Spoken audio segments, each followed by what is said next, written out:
My name is Newt, short for Newton, here in the Newman's household. Mom and Dad are on the phone talking to people, busy making preparations for Chris' big game. Yes, my big brother is none other than Chris Newman, Appleton's football star and all-round Mr. Popular. Me? I'm the short, skinny younger brother that goes unnoticed. But it's all good. I couldn't be more proud of Chris. I went to his room to wake him up. "Hit the showers!" I yelled on top of my lungs. Chris fell out of bed and started chasing me to the backyard. I set the hose on him with freezing water, drenching him from head to toe. Mom and Dad came dashing out astonished. "Now let's all have some breakfast," I said casually. When I got to Appleton Elementary, I met my friends, JJ and Cecil. Cecil was excited but not about the big game. He was excited about Halloween. Cecil suggested that we make our own costumes this year. That got me thinking, who can I go as? Who is my inner hero? But there was no time to be thinking about costumes. The night of the big game was finally here. Everyone was cheering for Chris and his team. Reggie Redner from the rival team had his eye on Chris. The ball was tossed to Chris. He bravely made his way for a touchdown. And Chris scores, giving Fillmore the victory win. The crowd went wild with cheers, but just as soon after, there was a stunned silence. Chris was lying motionless on the ground. Coaches and doctors scrambled to his side. I held my breath as the ambulance drove Chris to the hospital with my very distraught parents.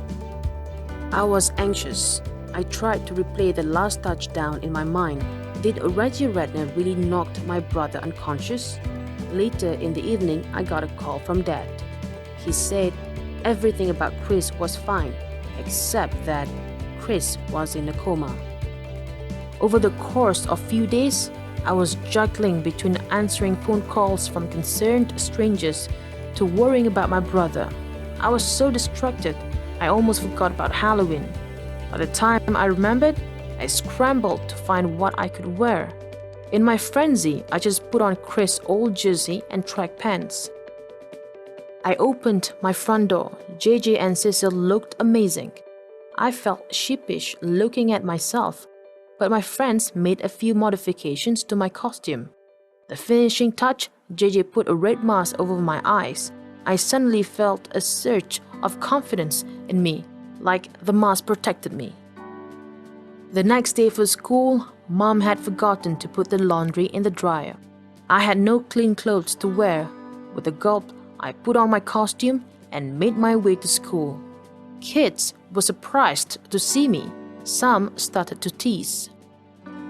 Well, things escalated and here I was outside Principal Toomey's office.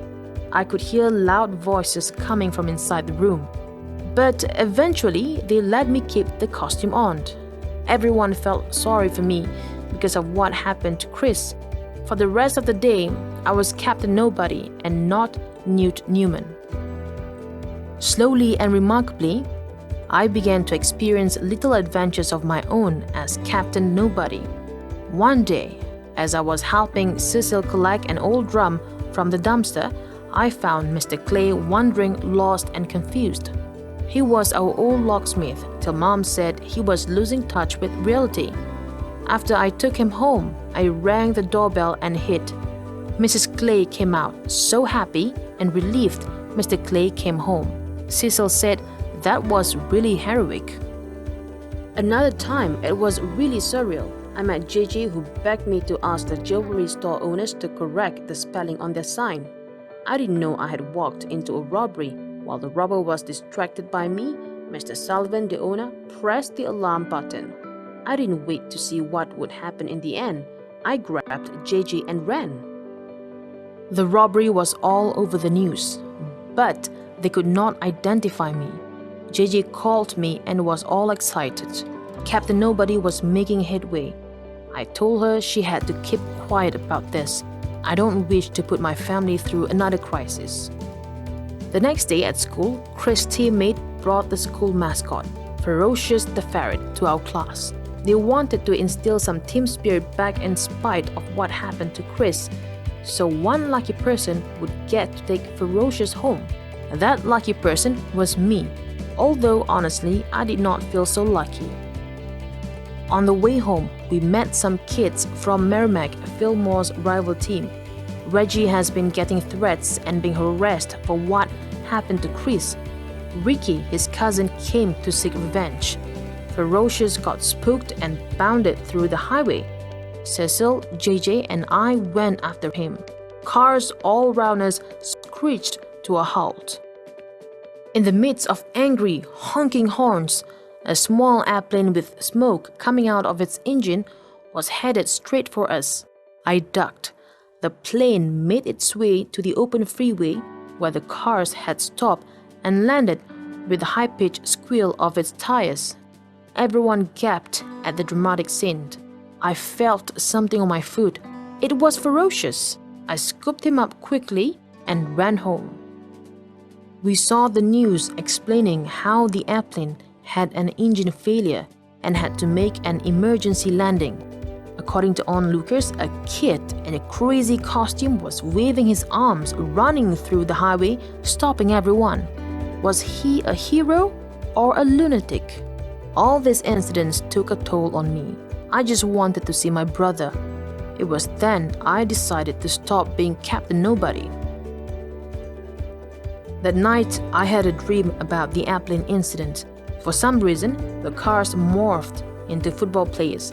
I was back at the big game, Chris going for that touchdown, when out of the corner, Daryl Peeps came plunging down and his helmet rammed into my brother's.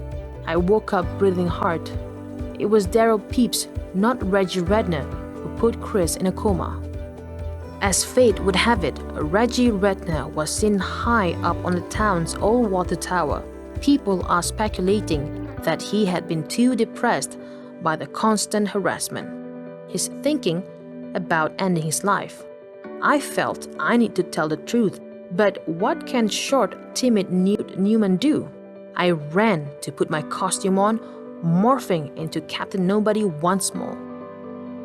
My fear of heights almost took over. The rickety ladder barely held my weight and strong wind had blew my mast away. Nonetheless, I climbed to the top of the tower and yelled at Reggie not to take his own life.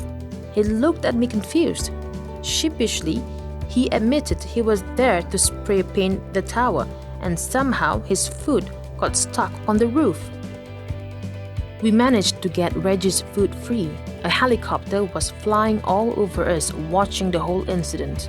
On the ground, the responders had set up a rubber mattress. While climbing down the ladder, it gave away and we both fell, plunging all the way down. I landed first and Reggie, with his 280-pound frame, landed on top of me. Everything went dark. I woke up in the hospital. My parents told me I had a broken ankle and 2 broken ribs. It occurred to me, I'm at the hospital. I need to see Chris. I looked over and he was beside me, still in a coma. My parents were bewildered as to why I was at the water tower. I told them everything. That night, when I was alone with Chris, I stared at his face. He looked so small. I remembered all the silly things we used to do. Without thinking, I yelled out loud, "Hit the showers!" I covered my mouth. The nurses came in annoyed. But from the bedside, a pillow suddenly came bounding at me and a small voice could be heard. "I am up.